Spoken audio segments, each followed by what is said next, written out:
झारखंड की सड़कों पर पसरा ये सन्नाटा, ये खामोशी, ये सिर्फ एक राज्य की उदासी नहीं, बल्कि एक युग के अवसान का संकेत है। आज हम बात कर रहे हैं गुरुजी शिबू सोरेन की। ये वो नाम है जो झारखंड के कण कण में बसा है, जिनके जाने का गम सत्ता पक्ष और विपक्ष दोनों को है। शिबू सोरेन का जन्म तब के बिहार और आज के झारखंड के रामगढ़ जिले के नेमरा गांव में हुआ था। यही अपनी मिट्टी पर ही उन्होंने प्रारंभिक स्कूली शिक्षा पूरी की, लेकिन नियति ने उनके लिए कुछ और ही लिखा था। स्कूली शिक्षा के दौरान ही उन्होंने अपने पिता की निर्मम हत्या की खबर मिली। यह सिर्फ एक व्यक्तिगत क्षति नहीं है, बल्कि ऐसे युवा पर गहरा आघात था जिसने बाद में आदिवासियों के अधिकारों के लिए एक अलग झारखंड राज्य के लिए संघर्ष का बीड़ा उठाया। शिबू सोरेन का राजनीतिक करियर भी चुनौतियों से भरा रहा और निजी जीवन भी। उन्होंने आदिवासियों के लिए जल, जंगल, जमीन के लिए लंबा संघर्ष किया। गुरुजी से लेकर राजनेता तक का उनका सफर आसान नहीं था। क्या आपको याद है वो दौर जब शिबू सोरेन 10 दिन के लिए मुख्यमंत्री बने थे?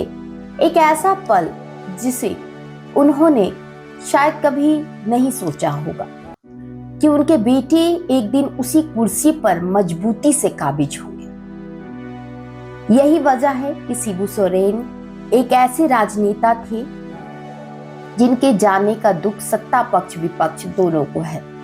उनके बारे में कहा जाता है कि मतभेद हो सकता है, मनभेद नहीं।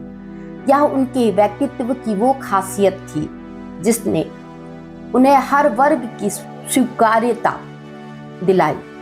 उन्होंने कभी किसी को अपना दुश्मन नहीं माना, सिर्फ मुद्दों पर लड़ते रहे। एक अजीब सी खामोशी छाई हुई है।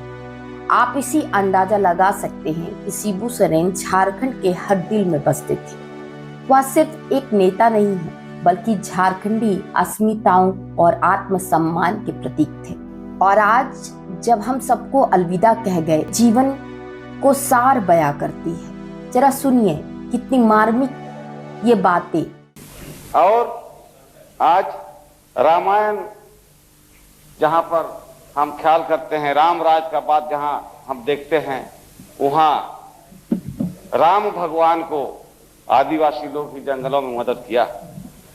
और वो देश है जहाँ राम की भी पूजा होती है और रावण की भी पूजा होता है। ये बहुत पुरानी बात है, लेकिन समय बदलता है, इतिहास भी बदलता है। हम लोगों ने इस देश को अंग्रेजों से लड़ के हासिल किया। जी हाँ, एक पिता, एक गुरु, एक जननायक जिसने अपने संघर्षों से एक अलग राज्य की नींव रखी और अपने जीवन काल में अपने सपनों को फलता फूलता देखा। गुरुजी शिबू सोरेन का जाना झारखंड के लिए अपूरणीय क्षति है, लेकिन उनकी विरासत, उनके सिद्धांत, उनके संघर्ष की गाथा हमेशा प्रेरणा देती रहेगी। झारखंड के दिल में गुरुजी हमेशा जिंदा रहेंगे।